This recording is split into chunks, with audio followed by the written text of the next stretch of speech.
74,000 years ago, the entire human population on Earth may have dropped to fewer than 10,000 people.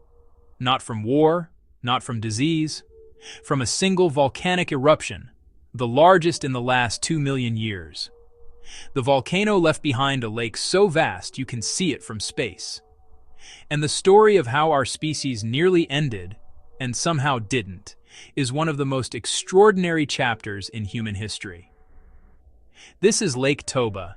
It sits in northern Sumatra, Indonesia. Today it's a tourist destination. Calm water, green hills, a peaceful island in the middle called Samosir, roughly the size of Singapore. But 74,000 years ago, this was the site of the most powerful volcanic eruption in human history. The numbers are almost impossible to grasp. The eruption ejected roughly 2,800 cubic kilometers of material, ash, rock, and magma, into the atmosphere. Remember the eruption of Mount St. Helens in 1980? Toba was 2,600 times more powerful.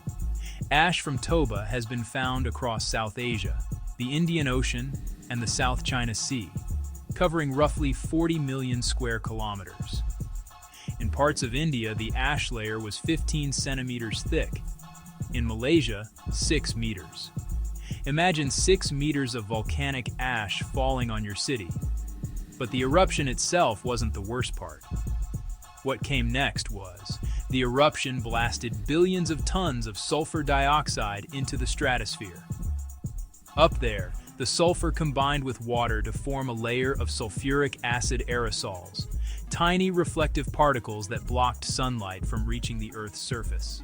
Global temperatures dropped. How much is debated? Climate scientist Alan Robach at Rutgers University modeled the aftermath and estimated cooling of up to 10 degrees Celsius in parts of the northern hemisphere. That's not a chilly winter, that's an ice age arriving overnight. Later research by Claudia Timrek at the Max Planck Institute revised the estimate downward, closer to 3.5 degrees globally, after accounting for how quickly larger particles fall out of the atmosphere. But even 3 degrees is catastrophic when it happens in months, not centuries. The volcanic winter lasted 6 to 10 years at its most intense. Some models suggest it took up to 1,000 years for the climate to fully recover. Forests died. Monsoon patterns collapsed. In the pollen record from this period, you can see it. Forests replaced by grasslands. Ecosystems restructured from the ground up. For any species alive at the time, this was a survival test.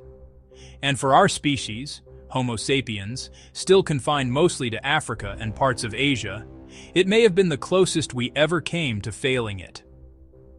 In 1998, anthropologist Stanley Ambrose at the University of Illinois published a paper that changed how we think about human evolution.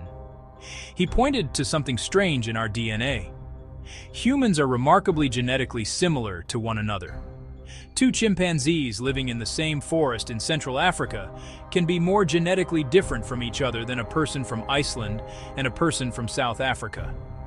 For a species of 8 billion spread across every continent, we are unusually uniform. Something squeezed our gene pool hard. Ambrose argued that the Toba eruption was the cause. He proposed that the volcanic winter reduced the global human population to as few as 3 to 10,000 breeding individuals. A genetic bottleneck. Nearly everyone died, and everyone alive today descends from the survivors. The theory was compelling. Mitochondrial DNA studies seemed to support a bottleneck in roughly the right time frame, and it explained a puzzle that had bothered geneticists for decades. But science doesn't stop at compelling. For almost a decade, the Toba Catastrophe theory was widely accepted. Then archaeologists started digging. In 2007, Michael Petralia at the Max Planck Institute dug at a site called Jwalapuram in southern India, and found stone tools both above and below the Toba ash layer. The same kind of tools. No gap, no collapse. People were there before the eruption, and they were still there after. Continuity, not catastrophe. More evidence followed. Sediment cores from Lake Malawi in Africa suggested ecosystems weren't as devastated as the models predicted.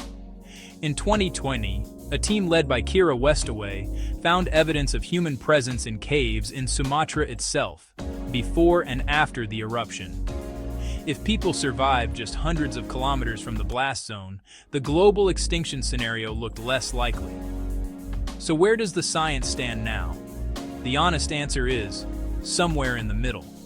The genetic bottleneck is real. Something did compress human diversity.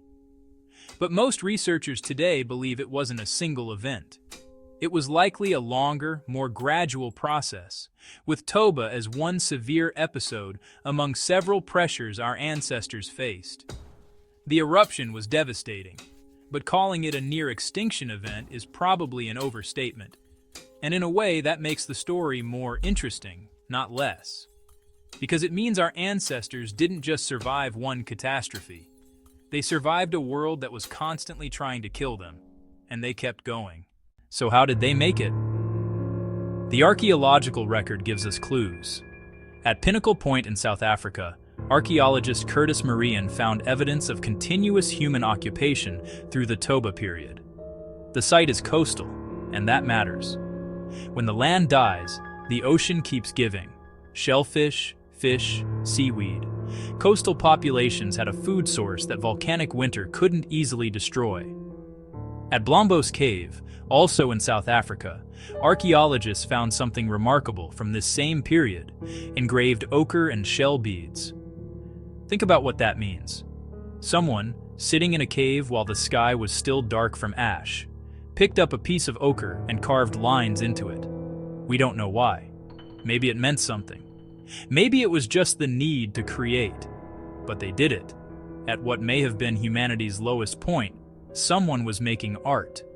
The survivors were likely small, scattered groups, flexible, adaptive. They diversified their tools, relied on fire, dug for underground tubers when surface plants died.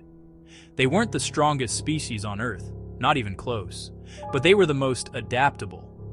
And then, roughly 5,000 to 15,000 years after the eruption, something happened. Humans began moving. The Great Out-of-Africa Migration, the dispersal that would eventually populate every continent, is dated to around 60,000 to 70,000 years ago.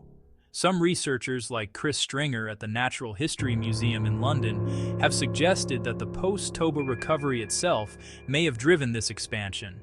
As populations rebounded, they pushed into new territories, landscapes emptied by the catastrophe.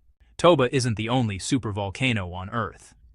Yellowstone in the United States has erupted 3 times in the last 2 million years, most recently 640,000 years ago. The USGS monitors it continuously. Right now, the magma chamber contains about 10 to 15% melt, far below the roughly 50% needed for eruption. The annual probability of a caldera-forming eruption is about 1 in 730,000. If a VEI-8 eruption happened today, whether at Yellowstone or somewhere we're not watching closely enough, the consequences would be global. Heavy ashfall across hundreds of kilometers, aviation shutdown, 5 to 10 degrees of global cooling, agricultural collapse across entire continents. Modern civilization has never faced anything like it. We're better equipped than our ancestors, but we're also more dependent on systems that a volcanic winter would destroy. Global supply chains, industrial agriculture, just-in-time logistics.